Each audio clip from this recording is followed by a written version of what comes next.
ஆண்டவராகிய இயேசு கிறிஸ்துவின் இனிய நாமத்தில் உங்களை அன்போடு வாழ்த்துகிறேன்.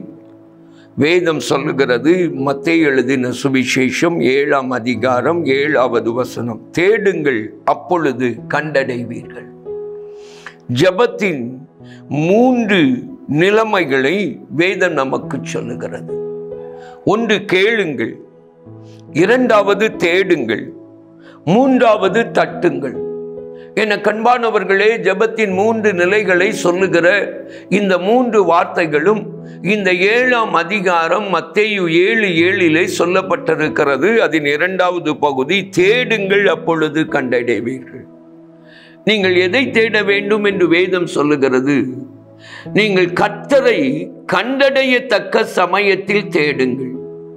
இன்றைக்கு நம்முடைய வாழ்க்கையிலே அநேக நேரங்களில் நாம் எதை தேடுகிறோம்? நம்முடைய வாழ்க்கையிலே நாம் தேடுவது உலக பிரகாரமான நன்மைகளை தேடுகிறோம். அவைகளின் வாழ்க்கையில் கிடைத்துவிட வேண்டும், அவைகளை நான் பெற்றுவிட வேண்டும் என்று உலக பிரகாரமான அவைகளை நாம் தேடுகிறோம். ஆனால் வேதம் சொல்லுகிறது, கர்த்தரை தேடுங்கள். என கண்பானவர்களே, ஒரு தகப்பன் தன் பிள்ளைகளுக்கு எதை கொடுக்க வேண்டும் என்று அறிந்திருக்கிறான். ஆகையினால் இன்றைக்கு நம்முடைய வாழ்க்கையிலே நாம் எப்படி இருக்க வேண்டும் என்று சொன்னால், அந்த தகப்பனை தேடுகிற நம்முடைய பரம தகப்பனாகிய நம்முடைய பரமண்டலங்களில் இருக்கிற பிதாவாகிய நம்முடைய தேவனை தேடுகிற கண்கள் நமக்கு இருக்கணும். நீங்க தேவனை தேடுகிறீர்களா? தேவனுடைய கரத்தில் உள்ளவைகளை தேடுகிறீர்களா? உங்களுடைய வாழ்க்கையை கொஞ்சம் யோசித்து பாருங்க. உங்களுடைய வாழ்க்கையை கொஞ்சம் சிந்தித்து பாருங்க. வீட்டுக்கு தகப்பனார் வந்தா, தகப்பனார் மேல யாருடைய கண்கள் பதிக்கப்பட்டிருக்குன்னா, பிள்ளைகளுடைய கண்கள் பதிக்கப்பட்டிருக்கும். அவர் வந்த உடனே அவருடைய பெட்டியில என்ன இருக்கு அப்படின்னு கண்டுகொள்ளணும்னு அவங்க விரும்புவாங்க.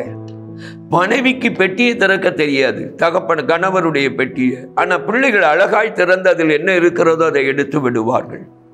ஆனால் மனைவியின் கண்கள் எங்கே இருக்கும்? தன் கணவன் வீட்டிற்கு எப்பொழுது வருவார் என்று மனைவி கணவனையே தேடிக்கொண்டிருப்பார்கள், அவருடைய கரத்தில் வருகிற பொருட்களை அல்ல. இன்றைக்கு நம்முடைய வாழ்க்கையிலையும் ஒரு தேடுதல் இருக்க வேண்டும். சிறு பிள்ளைகளைப் போல பெட்டியில இருக்கிறத, ஆண்டவருடைய கையில இருக்கிற ஆசீர்வாதங்களை மட்டும் தேடக்கூடாது. அவைகளெல்லாம் நமக்குரியது. தேவனிடத்தில் இருக்கிறவைகள் நமக்குரியது. தேவன் நம்ம வைத்திருக்கிறவைகளை நமக்கென்று வைத்திருக்கிறார்.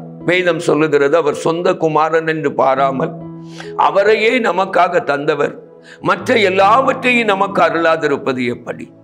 ஆகையினால் அவரை தேடும் பொழுது அவர் மற்ற எல்லாவற்றையும் நமக்கு தருவார். 2வது நாம் தேட வேண்டியது என்ன? வேதம் சொல்லுகிறது, முதலாவது தேவனுடைய ராஜ்யத்தையும் அவருடைய நீதியையும் தேடுங்கள். நாம் தேவனுடைய ராஜ்யத்தை தேட வேண்டும், தேவனை தேட வேண்டும். தேவனுடைய ராஜ்யத்தை நம்முடைய கண்கள் மேலே பதிக்கப்பட வேண்டும்.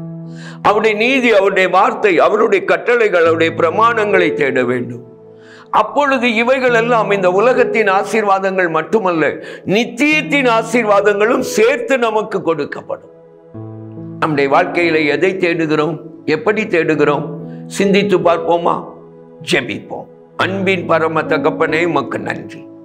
ஆண்டவரே, எங்களுடைய தேடுதல் சரியான விதத்தில் இருக்க எங்களுக்கு கிருபை தார். அப்படி செய்கிறதற்காய் நன்றி. இயேசுவின் மூலம் வேண்டிக் கொள்கிறோம் பிதாவே, ஆமென்.